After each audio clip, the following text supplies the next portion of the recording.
미국과 이스라엘의 합동 군사작전으로 이란 공격한 지 이제 2주차로 넘어가고 있는데 조현영 기자가 보기에 앞으로 어떻게 전개될 것 같습니까? 그러니까 현재까지 이제 핵심 관전 포인트가 첫 번째가 뭐냐면 이란의 탄도미사일 타격 용량의 감소입니다. 그게 왜 중요하냐면 지금 개전 초기에 수백 회의 미사일 드론 공격에서 지금 일평균 30회 지금 한 자릿수로 떨어지고 있어요. 이게 왜 이를 두고 뭐 일각에서는 특히 뭐 중동을 좀 안다는 뭐 전문가들 이렇게 얘기합니다. 이란이 장기전을 대비해서 이렇게 지금 숨고르기 속도 조절을 하고 있는 것이다라고 얘기를 하는데 이건 틀린 얘기고요. 지금 지난 7일부터 이스라엘 공군은 IRGC 군사대학부터 탄도미사일 저장소, 지하지휘시설, 이스라엘 공격 발사 기지 전체를 지금 파괴하고 있어요. 근데 여기서 끝나는 게 아니라 방공 시스템, 탄도미사일 제조 발사 시설 이게 핵심입니다. 이걸 지금 파괴하고 있다는 거예요. 이게 무슨 얘기냐면요. 킬체인이 있는데 여기서 이제 앞단에 있는 게 뭐냐면 지난주에 우리가 폭격했던 저기 발사대, 거점, 위치, 지휘부 요거는 다 지난주에 다 한 80% 70% 이제 공습을 했고 2주차 때부터 뭘 들어가냐면 이른바 뒷단에 있는 서플라이 체인, 군수 시설을 지금 때리고 있다는 거예요. 그럼 미사일 전체 역량을 지금 거의 다운그레이드 시키고 있다는 거기 때문에 사실상 이란 탄도 미사일 타격 역량은 거의 지금 0으로 수렴하고 있다라고 보시는 게 정확한 거지 이게 무슨 사후를 대비해서 장기전 대비 이건 틀린 얘기다라는 것이죠. 그런데 걱정이 되는 것은 아직도 저 이스라엘 쪽으로 이란에서 날려보낸 드론이 날라오고 있단 말이에요. 드론 뭐 비싸봐야 뭐 한 2만 불 정도 한다고 하는데 그 드론을 막아내는 이 요격 미사일은 거기에 비하면 뭐 50만 불씩도 하고 이게 돈이 안 맞는다 이거죠. 과연 언제까지 이렇게 요격 미사일로 이 값싼 드론을 막아낼 수 있느냐 이게 지금 가장 큰 관건이거든요. 이거 어떻게 해야 되는 겁니까?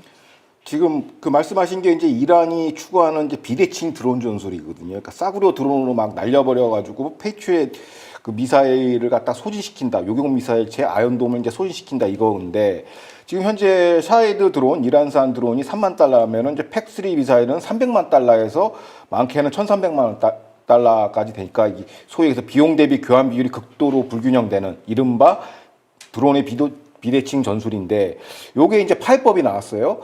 제가 이제 기대했던 게 이제 이스라엘의 아이언빔 레이저 뭐 건당 뭐 전기료 150원밖에 안 든다고 해요. 요거는 아직 실전 배치가 돼 있는데 여기에 대한 평가 자료도 아직 안 나왔습니다.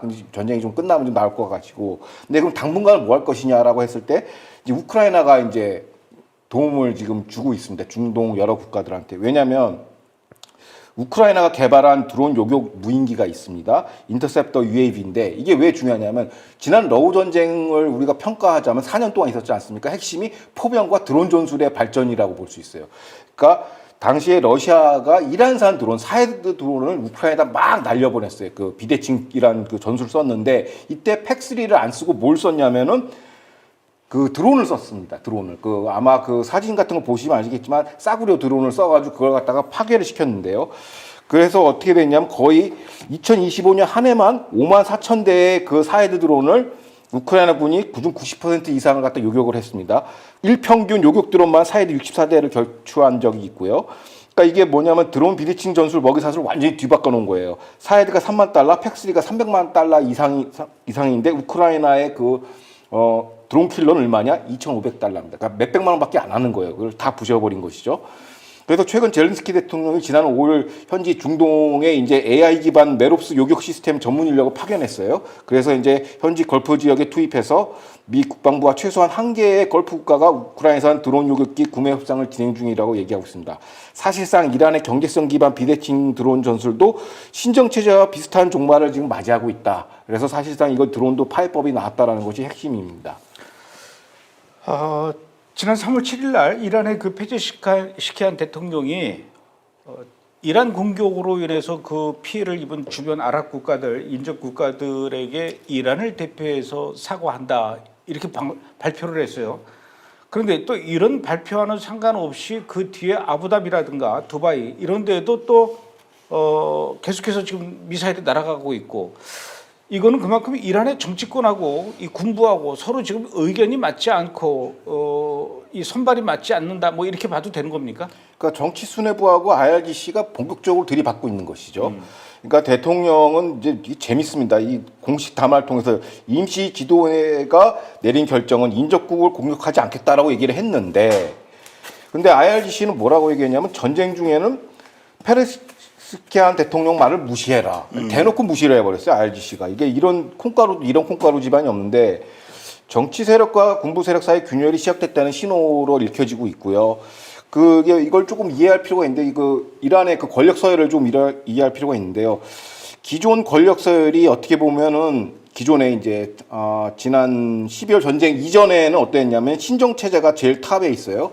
그거를 호위하는 게 IRGC고요. 그 밑에 의회 정치권 대통령 행정각부가 있었는데 이게 작년 6월 10일 달 전쟁 이후로 이게 서열이 바뀌었어요. 왜? 하메네이가 도망을 갔거든요. 어디로? IRGC 군사기지 밑으로 벙커로 도망가면서 서열이 이제 뒤바뀌었습니다. 그래서 IRGC가 원톱, 2톱이 이제 이슬람 사제 그룹으로 됐고요. 3티어가 이제 의회 정치권 대통령 행정각부인데 요번에 이제 이스라엘이 IRGC 수뇌부를 통치서를 집중적으로 타격하지 않습니까? 그래서 IRGC가 힘이 약화된 거예요. 그래서 대통령의 요번 발언이 IRGC가 대통령한테 덤빈 게 아니라 거꾸로 대통령이 IRGC한테 덤빈 거라고 현지 전문가들은 분석하고 있어요. 그러니까 권력 관계가 IRGC가 지금 약화됨으로써 대통령과 지금 대립각을 세우고 있다라는 것이죠.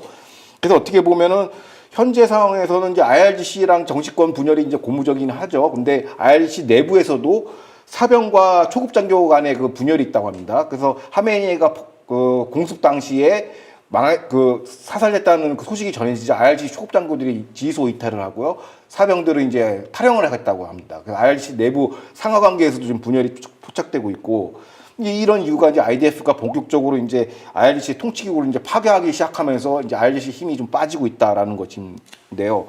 근데 이런 고무적인 현상에도 불구하고 이스라엘이 바라는 그 전략적 목표는 뭐냐면 IRGC와 정규군 RTC의 그 대립각입니다. 이 대립각이 나와야 이제 어떻게 보면은 그 다음 과도 정치나 체제 전환으로 이게 연결이 되거든요. 왜냐하면 군부를 누군가 장악을 해야 돼요. IRGC를 저렇게 방치할 수는 없고 그 역할을 정규군 RTC가 해야 되는데 아직 그것까진 가진 않았고 그래서 이스라엘과 미국은 집중적으로 IRGC 통치기구 1티어 타겟에서 2티어 타겟, 3티어 타겟 이제 밑으로 계속 내려가고 있습니다. 그래서 이게 앞으로 이번 주 관전 포인트는 어느 정도 그 통치기구를 더 군사시설처럼 완파를 시키느냐, 전손시키느냐 이게 핵심 관전 포인트라고 보여집니다. 그렇구나. 뭐 군사력으로 봐서나 또는 지금 돌아가는 이 전세를 봐서라도 미국과 이스라엘이 이란보다 훨씬 더 우세한데 문제는 지금 호르무즈 해협인데 이란이 뭐 호르무즈 해협을 뭐 물리적으로 어떻게 봉쇄한다 이렇게 하지는 못하고 있지만 그래도 거기 지나가는 배들은 우리가 가만두지 않겠다 지금 이렇게 협박을 하고 있어서 지금 양쪽으로 아마 그 유조선이라든가 이 선박들이 다 지금 이렇게 발이 묶여 있는 이런 상황인 것 같은데 일단 배가 못 다니지 않습니까? 이거 어떻게 호르무즈 해협 빨리 뚫어야 되는 거 아닙니까? 그러니까 이 유가 상승을 이제 좀 하나씩 우리가 해체해서 들어가면 이제 유가 상승의 원인은 첫 번째가 뭐냐면 어떤 유가 그 수급 조절의 문제 혹은 뭐 정유소 폭파 이거는 상관이 없어요. 핵심은 뭐냐면 호르무즈 해협이 봉쇄되면서 유조선 통행이 막히면서 물류 대란이라고 이거는 규정을 해야 됩니다. 물류 대란이라고 규정을 해야 되고 그리고 호르무즈 봉쇄는 크게 두 파트입니다. 첫 번째는 군사 안보적 리스크, 두 번째가 보유 요율에 관한 문제예요. 이 두 가지인데 첫 번째 군사 안보적 리스크는 이미 해소가 됐습니다. 왜? 미 해군이 들어가서 이란 해군은 사실상 지금 존재하지 않아요. 없어요. 그냥 해안포 기뢰 등등 다 다 파괴시켰습니다. 인도양 도망가 있는 그 선박까지 그 해군까지 잡아가지고 잠수함 어뢰로 다 격침을 시켰다는 얘기죠. 그래서 이른바 안보 리스크는 거의 0에 수렴하는데 문제가 뭐냐면 보험 전쟁 리스크 커버리지가 안 되는 거예요. 그러니까 보험사인 그 재보험 회사가 이제 이걸 전쟁 리스크는 우린 커버 안 해 하고선 그걸 보험을 취소시키면서 이제 그 페르시아만을 통과를 못하고 있는 어떤 보험 그 계리에 관한 문제, 리스크 책정에 관한 문제로 지금 규결이 된 것이죠. 그래서 어떻게 보면은 유럽 규제에 따르면은 보험이 불가능한 위험 집중 구역으로 지금 페르시아만을 지정을 해놨어요. 전쟁 중이기 때문에 이걸 해소하는 거는 군사적인 것보다는 보험 요율을 이제 그 재보험 보증을 이제 해소를 해야 되는데 여기에 따라서 이제 미국이 직접 나서게 된 겁니다. 이제 칼을 빼들었죠. 미국이 직접 재보험을 보증, 즉 모든 보험사의 최종 보증자가 미국이 되겠다라고 지금 선포를 한 거예요. 지난주에. 그래서 이른바 미국 국제개발공사 DFC를 앞세워서 200억 달러 이상 규모의 재보험 프로그램을 지금 가동하고 있습니다. 그래서 이란의 해상 봉쇄를 지금 미국의 금융장벽으로 지금 막아세우고 있다는 것이죠. 그렇기 때문에 베센트 국방장관이 얘기한 것처럼 이제 어느 정도 숨통이 튈 거라고 보여집니다. 이제 재보험, 이제 보험 때문에 이제 못 들어가는 거니까 보험을 우리가 최종 미국이 금융권에서 해결해 줄게라고 지금 선명을 한 것이죠. 지금 미국 입장에서는 필요하다면 미군의 호위함도 같이 구축함도 옆에서 호송하면서 같이 가져갔다 이렇게까지 지금 나오고 있는데. 그러니까 이른바 호송 지원, 네이버 에스코트를 하겠다는 거예요. 이게 뭐냐면 이 두 가지인데 첫 번째 이제 금융 리스크, 재보험에 관한 리스크는 최종 보증이라서 미국이 금융 리스크를 원천적으로 제거하는 한편 또 한편은 물리적 보호는 미 해군이 해주겠다. 그래서 우리가 호송을 해주겠다라는 게 이 두 가지 투 트랙 전략을 지금 쓰고 있고 1, 2주 안에 이제 안전한 통행이 이제 재개될 거로 보고 이게 시장에 반영이 돼서 이제 최근에 이제 오늘 기준으로 이제 $80로 좀 안정권으로 들어왔어요. 뭐 완전히 더 떨어진 건 아니지만은 그래도 $80에서 했는데 이게 어떻게 보면 미국발 트럼프발 센트콤 연계 해상 재보험 상품을 이제 출시한 거죠. 이게 딱 시장에 내놓으니까 어느 정도 시장의 그 패닉이 조금 안정화되는 기조에 들어갔습니다. 그런데 지난 3월 7일 날 이스라엘이 이란의 IRGC가 운영하는 정유 저장소, 석유 저장소예요. 여기를 한 30군데를 공습했는데 이 공습을 두고 이스라엘이 미국의 사전 동의나 충분한 협의 없이 자기들 맘대로 이란 내 핵심 정유 시설을 공격한 것에 대해서 미국도 굉장히 당혹해했다 이런 얘기가 있는데. 왜 이스라엘은 이런 거를 공격할 때 이렇게 미국하고 합동 군사 작전인데 같이 협의하거나 동의받거나 이렇게 안 하고 그냥 혼자 일방적으로 이 작전을 단행한 겁니까? 요 당혹했다라는 게 아마 언론 보도일 거예요. 아하. 또 설레발이. 그렇죠. 뭐 저도 언론 보고 얘기하는 거지. 그러니까 무슨. 설레발이 또 이게. 이게 설레발입니까? 설레발이 보도라고 하고 누구 그냥 특정 핵심 관계자 또 인용해가지고 막 그냥 발설하는 게 지금 유출하는 게 엄청나게 많아요. 미국 언론에서. 당혹이 아니군요. 그러니까 전혀 당혹하지 않고 이런 정도의 규모의 작전은요 협의 없이는 불가능하죠. 조금만 이제 군사 지정을 조금 이해하는 사람들은 알 텐데 이제 언론에서 하도 호두갑을 떠니까 이제 반박 안 할 수가 없죠. 근데 이제 아까 이 PD가 얘기했듯이 이거는 다목적 포석입니다. 그러니까 이거는 사해란 저장 기지는 국내 내수용 IRGC 군용 유류 창고예요. 이건 IRGC를 압박하기 위한 조치이지 유가에는 전혀 미치지 않는다는 거죠. 앞서서 언급했지만 카르그 섬이 핵심이에요. 그게 이제 그 섬에서 이제 해외로 나가는 수출이거든요. 만약에 여기가 폭파가 됐으면 유가는 지금 한 150에서 200달러로 올라갈 겁니다. 이거는 근데 그래서 정교하게 들어간 거예요. 이스라엘이 사해라는 파괴에서 IRGC의 유류 창고를 박살내는 대신에 물론 이란 국민은 피해를 봐요. 왜 이게 내수용이니까 모든 인프라 시설은 IRGC가 갖고 있기 때문에 사실상 민간인도 피해를 봅니다. 근데 어쩔 수 없죠. 전쟁이니까. 그러나 이 카르그 섬은 국제시장에 나가는 엑스포트 마켓의 어떤 그 창구란 말이에요. 그래서 거기는 놔두고도 국내 내수용만 부셔버린 거예요. 그럼 IRGC만 딱 정확하게 핀포인트 타겟해서 너도 고통을 좀 느껴봐 이거죠. 그렇기 때문에 브렌트 선물 곡선에 전혀 영향을 안 미치는 거죠. 요거 때문에 뭐 유가가 뛰었다는 건 이건 설레발이고 작전주라고 생각하시면 됩니다. 그래서 어떻게 보면은 아까 얘기했던 것처럼 미국 특수부대가 카르그 섬 수출 창구죠. 섬 거기서 정제 시설에 투입한다는 얘기 뭐냐면 과거에 이라크 전쟁 당시에 이제 후세인이 미친 척하고 유가 한번 튀겨보려고 자국 그 오일필드 다 태워버렸어요. 자해 소동을 한 거죠. 이걸로 막 땡깡 부리는 건데 그걸 막기 위해서 특수부대를 투입해가지고 이걸 갖다가 안정화시켜야 된다는 거죠. 왜냐하면 IRC가 최후의 카드로 이걸 터뜨릴 수가 있거든요. 자국 시설을. 그러면서 유가에 한 번 더 불을 지르려고 그걸 카드로 있는데 요거를 이제 미국 1티어 부대들 예를 들어서 뭐 우리가 영화에서 많이 보면 뭐 델타포스나 네이비시를 투입해서 이거를 갖다가 엄호한다는 얘기죠. 그래서 두 번째가 뭐냐면은 이게 첫 번째 포석이고 IDF 두 번째 포석은 뭐냐면 앞서 얘기했던 것처럼 전쟁 리스크에 관한 이제 보험에 관한 재보험에 관한 문제예요. 이걸 왜 핸들 안 하냐면 약관상 전쟁 리스크가 해소가 돼야 우리가 보험을 다시 가입해 줄 수 있다라는 이 조항이 있나 봐요. 이른바 안전한 항행을 보장할 수 있는 단일 카운터 파티가 필요하다고 문맥상에 나와 있어요. 이 카운터 파티가 누구냐면 이 전쟁의 당사자는 미국하고 이란 아닙니까? 그럼 카운터 파티에 해당되는 게 IRGC예요. 이란이 우리가 그 해상 봉쇄를 해제하겠다. 안전한 통행을 보장하면은 이제 보험을 다시 가입해 준다라는 거죠. 그건 항복이네요, 그러면. 그렇죠. 그걸 하기 위해서 이스라엘이 지금 두들 패고 있는 겁니다. 계속 너도 고통을 느껴봐 하면서 이제 IRGC 공장을 다 때려 부수고 있는 것이죠. 그렇기 때문에 이거는 굉장히 전략적인 메시지로 지금 하는 것이지 이게 무슨 주가 선물 작전주들이 얘기한 것처럼 또 다른 무슨 뭐 그 하이프하는 건 아니다라는 것이고 이게 완벽하게 이제 제거하는 거죠. 이게 정교하게 미국하고 협조가 되지 않으면 이렇게 들어갈 수가 없죠. 그래서 결론적으로 미국, 이스라엘의 조치로 해서 지금 80달러 선으로 내려온 거예요. 왜 그러냐면 언론 보도상으로는 이제 G7들이 전략 비축률을 풀었다는 얘기죠. 전략 비축률은 전쟁을 대비해서 이제 각 국가들이 갖고 있는 비축률인데 만약에 이 전쟁이 장기화되면 이걸 풀 수가 없죠. 끝까지 홀드하고 있겠죠. 그런데 트럼프 발, 이스라엘 발 이런 안정화 조치들, 시장 안정화 조치들, 뭐 재보험부터 시작해서 안보적 조치, 물리적 조치를 가하니까 여기에 대한 안심을 하고서 이제 전략 물자를 풀어버린 거예요. 그러니까 유가가 이제 80달러 선으로 안정이 된 것이죠. 그 일바다가 누구냐면 이 선봉대가 누구냐면 일본이 제일 먼저 풀었어요. 그래서 이게 어떻게 보면 이번 전쟁을 통해서 일본이라는 나라가 새로운 그 미국, 이스라엘급의 동맹 레벨로 올라왔다라고 현지에서 평가하고 있습니다.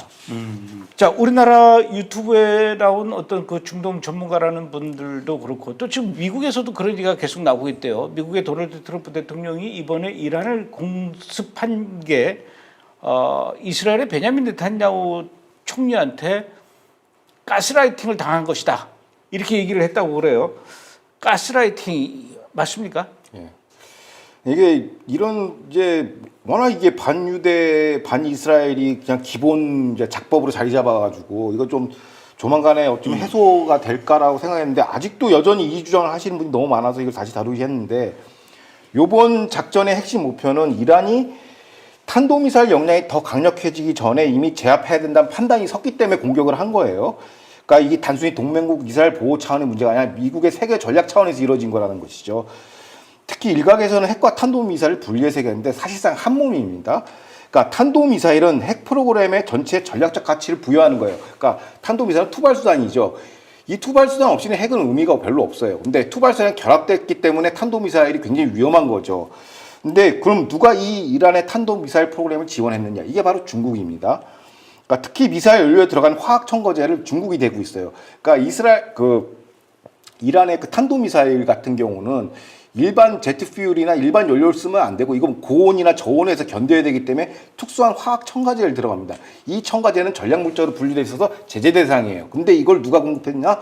중국이 계속 공급을 해온 것입니다. 그래서 이 화학 첨가 추진제라고 하는데 요거가 굉장히 중요한 포인트가 뭐냐면 이제 그림을 보시면 아시겠지만 사진을 보시면 아시겠지만 저게 어떻게 보면 이란이 1,500기의 탄도미사일을 개발할 수 있는 추진제를 지금 중국이 다 공급하고 있어요. 저렇게 급상승하고 있다는 것이죠. 저뿐만 아니라 고체 연료용 화학 전구체, 미사일 유도 체계, 전 미사일 개발 공정에 중국 기술이 투입되고 있었습니다. 그래서 이스라엘 정보 당국은 중국산 부품 공작 기계 기술 지원이 이란 생산 라인을 가속화하는 과정을 추적하고 있었습니다. 그러다고 보니까 이제 어떠한 그래프가 나오냐면 두 번째 이제 그림을 보시면 아시겠지만 그 다음 거 보여주세요. 예, 저 그래프가 핵심인데요. 저 밑에 하방에 있는 파란색이 지금 미국의 생산 시스템이에요. 미국의 그 요격 미사일 생산할 수 있는 물량이고 저 빨간색 선이 이란이 생산할 수 있는 그 미사일 그 공급량인데 27년까지 5,000기를 배치할 수 있고 10년 안에 최대 10,000기를 만들 수가 있어요. 이란이. 이게 중국의 기술로 한 것이고 저 점선 박스권에 들여다보면 작년 12월 전쟁과 올해 사이에 중국이 집중적으로 물량을 재공급해서 미사일 탄도미사일 그 적재량과 기술이 급속도로 발전하고 있었죠. 그래서 지금 이걸 치지 않으면 나중에 핵 무장한 이란을 상대할 수 있는 미국이 되므로 이걸 지금 치지 않으면 나중에는 더 큰 재앙이 들어온다는 게 이번 작전의 어떤 시기적인 그 명분과 당위성이고요. 중국은 단순히 이란과 거래한 것이 아니라 중동을 겨루는 이란 총구를 장전시킨 거예요. 자, 이게 국제 전략으로 어떻게 연결이 되냐면 미국이 중동 상공에서 요격 미사일을 발사할 때마다 인도 태평양 전선에서 사용할 수 있는 그 요격 발사체가 없어지는 거예요. 그러니까 중국의 전략은 이란한테 미사일을 개발시켜줘서 여기서 미국의 모든 군수 그 요격 미사일체를 딱 소지시킨다는 전략이에요. 그러면 대만을 포기할 수밖에 없어요, 미국은. 어떻게 보면 미국의 안보 질서를 깨부수기 위해서 중국이 이란을 활용한 것이죠. 근데 이거를 지금 방치하면 나중에 이걸 도대체 이걸 다시 주워 담을 수가 없다. 그래서 이번에 때려버린 겁니다. 그렇기 때문에 그 선택지가 현실화되기 전에 이를 차단한 것이 이번 미국 작전의 핵심이고, 미국, 이스라엘이 이번 미사일 체제를 파괴함으로써 이제 중국의 수년간 전략적 투자와 수십억 달러의 규모의 기술 이전을 잿더미로 지금 만들어 놓은 거예요. 지금 때리고 있는 그 여러 군사 시설이 다 중국이 만들어준 공장들입니다. 그렇기 때문에 이건 중국 때문에 전쟁을 한 것이지 뭐 이스라엘 보호 차원 그런 협소한 지정학 문제는 아니다라는 것이고요. 지금 이제 중국이 굉장히 이제 진퇴양난에 빠졌어요. 이란을 포기하자니 공개적으로 왜냐하면 이제 이란이 이제 테러 정권이라는 게 다 드러났고 루비오 국무장관도 그렇게 얘기했고 뭐 수만 명을 죽인 게 다 만찬에 공개됐기 때문에 이란을 지지하는 건 이제 지지하면 이제 바보가 돼요. 이제 같은 이제 레짐 이상한 이제 어떤 테러 후원자 세력이 되니까 이란을 갖다가 대놓고 이제 배격을 못 해요. 근데 이란을 포기하자니 1대1로 사업이 붕괴가 됩니다. 왜 글로벌 사우스를 잃게 돼요. 왜냐하면 이란을 통과해야 1대1로가 연결이 되거든요. 근데 이란을 갖다가 이걸 포기해버리는 순간 이러지도 저러지도 못하는 상황에서 우려하고 있다라면서 이게 약간 양비론적으로 좀 빠져나가고 있었어요. 여기도 약간 멘탈이 붕괴된 겁니다. 그 중국의 행태를 보면 이 트럼프 이스라엘 작전이 칼이 어디로 향하고 있다는 걸 정확하게 볼 수가 있어요. 중국을 겨냥한 거지 이스라엘 보호 이런 협소한 하위 레벨의 문제는 아니다라는 것입니다. 야, 그러니까 결국은 그 하마스, 헤즈볼라, 후티 반군의 뒤에는 이란이 있었고 이란의 뒤에는 중국이 있는 거예요. 그렇죠. 나중에 중국 특집을 한번 해봅시다. 중국 그렇죠. 중국 가지고 할 얘기가 되게 많을 것 같은데요. 그렇죠. 야, 결국은 그러니까 이 중국이 이란을 활용하는 거고 이란은 또 이 하마스와 헤즈볼라를 활용하고 후티 반군을 활용하고 그렇게 돌아가는 거군요. 그렇죠. 어떻게 그렇게 그 많은 걸 다 알고 계십니까? 네티냐후 총리가 다 얘기해줬습니다. 전 네티냐후 총리 발언만 봅니다. 그 얘기할 때 같이 좀 불러주십시오. 저도 좀 들어보도록 하겠습니다. 알겠습니다.